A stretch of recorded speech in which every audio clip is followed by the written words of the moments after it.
stepped inside his home, an angel came with words from God. Things were still, saying we will love.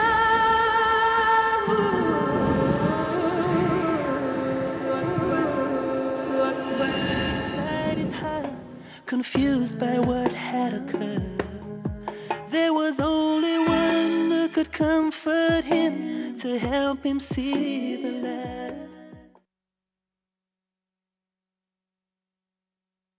That is what I did.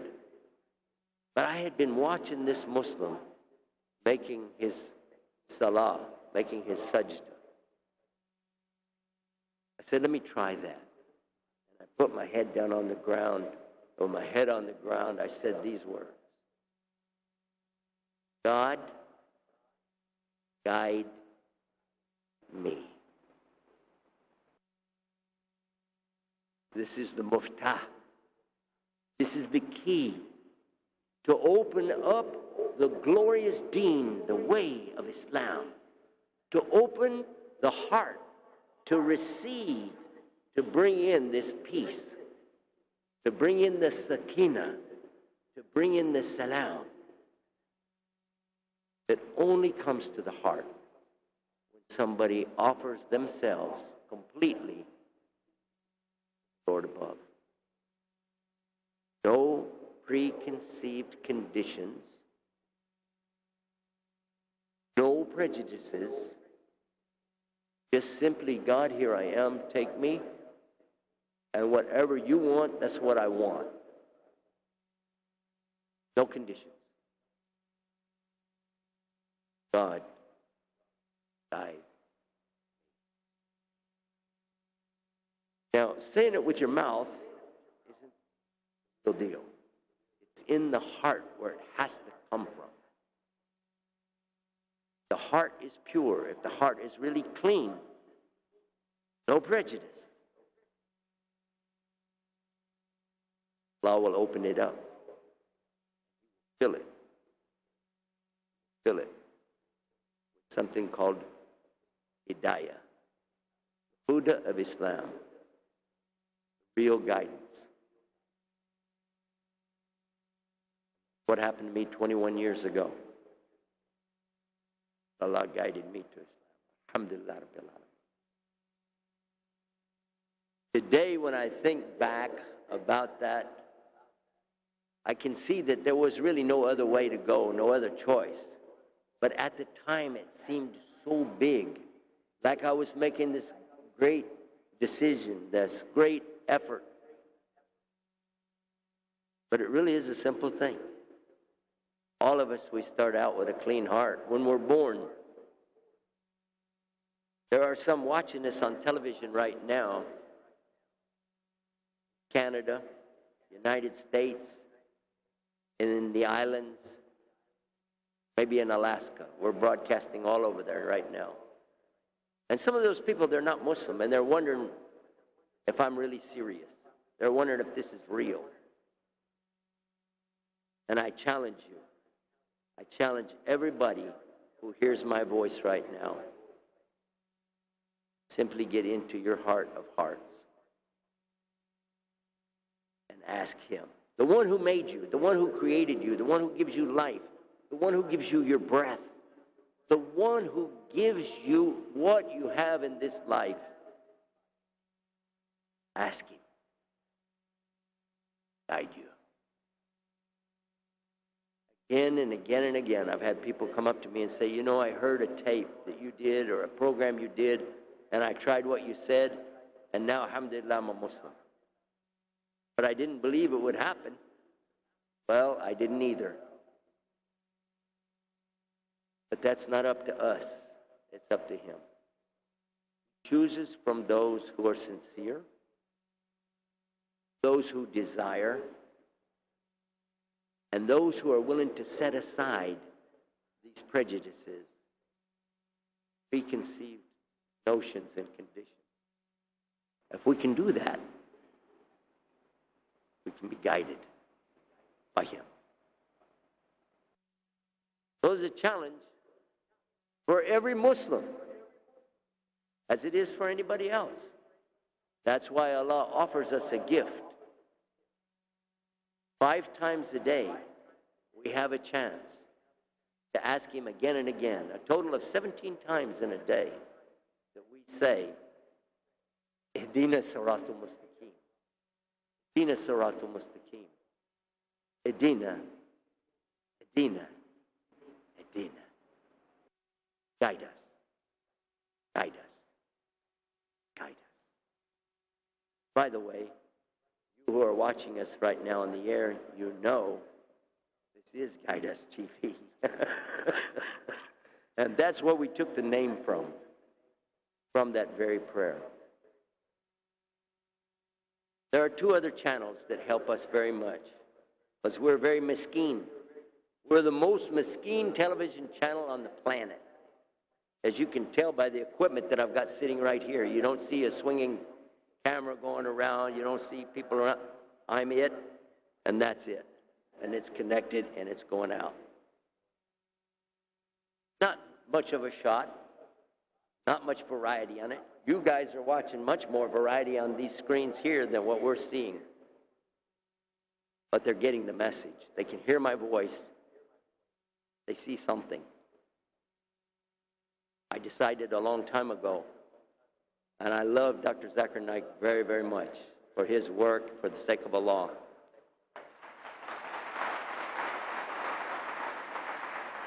I decided a long time ago, when I grow up, I want to be just like him.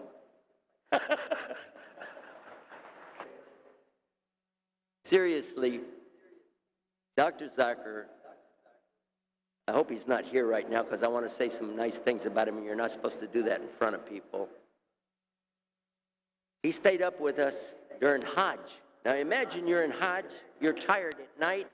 He stayed up all night with me and my technician I was with him in Mecca. My technician was in Washington, D.C. We stayed up all night talking about how this works, how that works, how this works, how that works.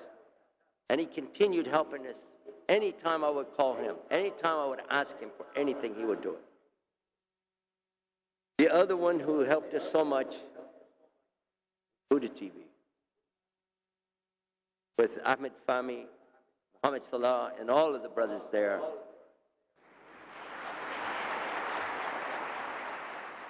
To the extent they knew how important it is to get the message out in America. I used to cry and ask Allah, please let Huda TV come, or let Dr. Zakir come. And Zakir, for a while, he was on channel 19 and 25 on Globecast. And you know what happened?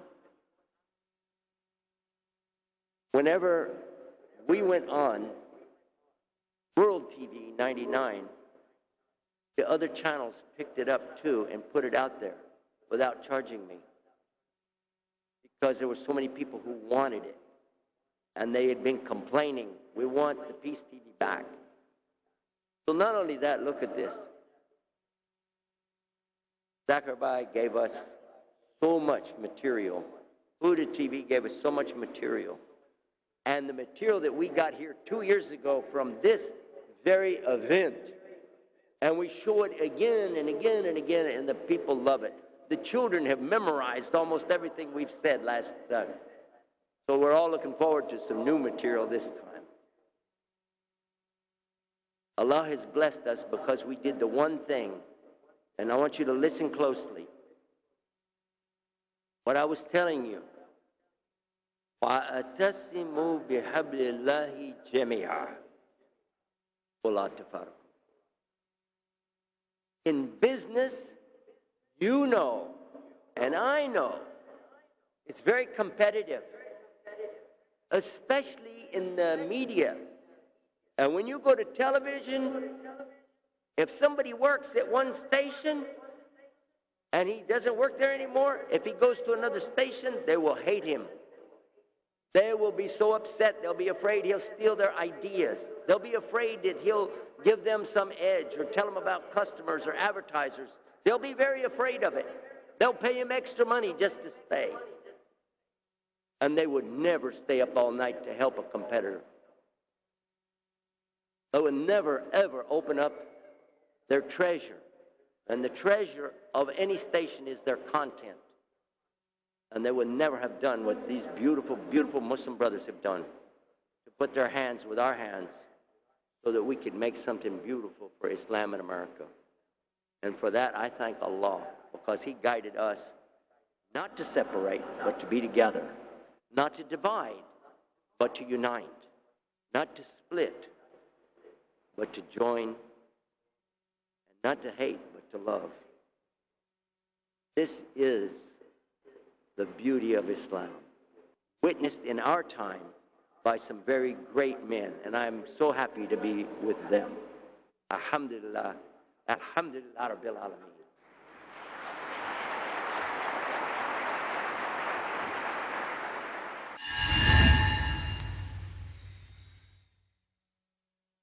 ولله الأسماء الحسنى فادعوه بها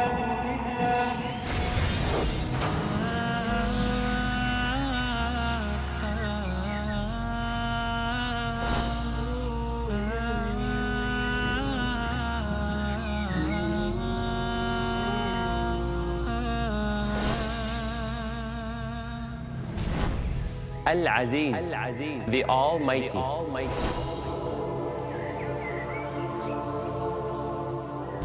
Al-Wadud, the All-Loving.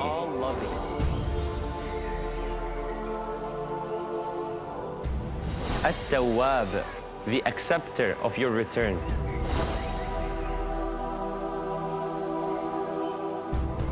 Al-Razzaq, the Provider.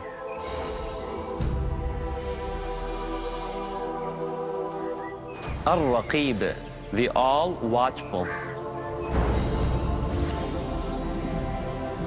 وَلِلَّهِ الْأَسْمَاءُ الْحُسْنَى. To Allah belongs the beautiful names. فَادْعُوهُ بِهَا. So call Him upon them. To understand more of Allah's beautiful names, join me, your brother Majid Mahmood, on my new series about understanding Allah's beautiful names on Peace TV. الله لا إله إلا هو له الأسماء الحسنى. Don't miss the chance to comprehend the seamless explanation of Allah's beautiful names in Understanding Allah's Beautiful Names every Sunday at 8 p.m. and repeat telecast at 11:30 a.m. Saudi Arabia on Peace TV. Where truth is hidden, misleading quotations create confusion. Where truth is hidden, lack of knowledge and wisdom cause upheaval and commotion. Where truth is hidden, manipulated scriptures and twisted facts emerge. This very hidden truth creates false propaganda, mayhem, chaos, disorder, and turmoil in our lives and the world order. But is there anyone with courage and wisdom? What is the truth, and who has the courage to expose it?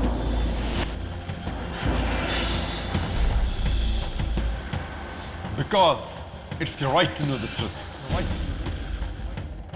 Watch Truth Prevail and Lies Perish in Truth Exposed by Dr. Zakir Naik, next on Peace TV.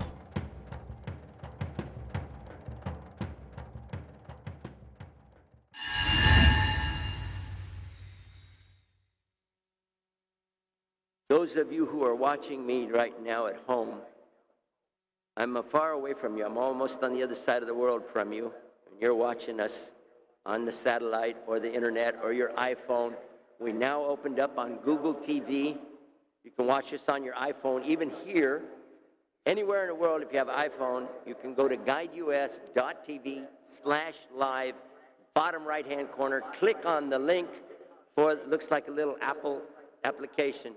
It's free, and you can watch it. This because we followed the pattern of Peace TV and Huda TV, free to air. We don't want to charge people, because if you did, how would you get the non-Muslim to come and watch? Even if you charge him 1 cent, they wouldn't do it. Right now we have non-Muslims watching because it's free. And we don't want to interrupt it with any commercials. If they come, I want them to hear La ilaha illallah, Muhammad Rasulullah. I want them to see what real Islam is. And alhamdulillah, Allah blessed us that we could do that. So those of you at home right now, if you want, I want to encourage you. Stay tuned tonight, your time. In the States, we have Imam Kareem Abu Zaid will be live. He will have an 800 phone number up. He'll take your calls in Denver, Colorado. On Friday night, we have Imam Shamsi Ali. He will be live with you. He will take your calls. He's the Imam for the United Nations, Muslims, and also for the big masjids there in New York City. And I encourage all of you here to support Guidance TV, Huda TV, and Peace TV with your prayers. Your sincere prayers are what we require. It's not optional. These channels are here for dawah, and it is imperative that we support with our sincerest dua and ask Allah to keep it going. I want to wrap up this by telling you again what I started with. I'm very thankful to Allah, and I'm very thankful Dr. Zakir Knight and to Huda TV and Peace TV for what they've done, because they have helped save thousands of people from the hellfire. I thank them so much for that. But I'm not done. I want to say thank you to all of my Muslim brothers and sisters in the world, those who are here before me, those that I can't see you, but you can see me. And I want to tell you guys something. I love all of you for the sake of Allah. Even if you're in one of those groups, even if you have divided away from the mainstream, still I love you for the sake of Allah, and I ask, oh Allah, guide all of us back to the right way, to be in the purest form of Islam, serving you on your terms. Ya Allah, help all of us, Ameen. And let us all make that prayer. Allah, guide us. Adina siratul mustaqim, as-siratul ladina an'amta alayhim, ghayril maghdubi alayhim, waladdallin. Alhamdulillah Rabbil Alameen, Ullal Jana Muslimin. Praise be to the one who made us Muslim. They told me that we have a few minutes left. I don't know where the microphones are, so I'm going to have to kind of look around. Where's the mic set? Okay, you don't have a mic, and I do. I guess I'm on. But I see you. You look cute, but I can't hear you. Where are the mics? Somebody raise your hand wherever the mics are. Where's the mic? See anybody? Ah, here we go. Okay. Somebody want to ask a question? Is it okay if I do it? He's going to do an announcement. Announcements, announcements, announcements. Don't go away. Right after these announcements, we'll be right back. You want me to translate for you? Come use my microphone. There you go. He's making me feel real good. I'm not the only one with technical issues. Come on over here. I'll share with you. Muslims like to share. Here he comes.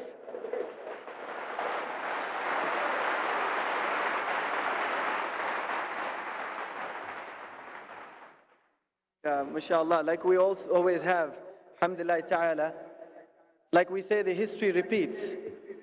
We've just received, alhamdulillah, one of the sisters who entered into this fold of Islam. Allahu Akbar. Alhamdulillah Rabbil Alameen. Just now, Allahu Akbar. Allahu Akbar. Can we have the sister who embraced Islam? Where? On the mic provided in the ladies section, please. MashaAllah. MashaAllah. This is very good news. When did you hear about this? Just got the info. Just got the information. MashaAllah. Do we have the sister there? She's also kept her name as Aisha. Aisha. That's my daughter's name. Alhamdulillah. That was the most beloved to the Prophet. Absolutely. Alhamdulillah. Yeah. Do we have the sister at the mic provided in the ladies section? My name is Aisha. Assalamu alaikum. Yes. Salaam alaikum, Aisha.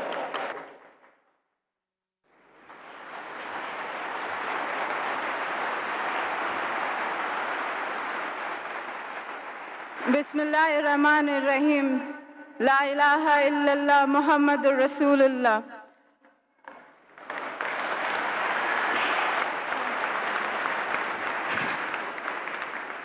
I'm a born Christian, a baptized Christian, but today, standing in front of Allah, I feel so proud to be a Muslim, and I'm happy and glad that Allah has chosen me today. Allahu Akbar. And I'm hereby standing here in front of so many people here that I thank Allah, and I'm really happy to be here today in front of Allah. Thank you very much, Allah. Allahu Akbar. Allahu Akbar. I'm out here by myself. What happened? All right. Well, okay. Do we have another question? Anybody have a question for us? Tell us your name and where you're from, please.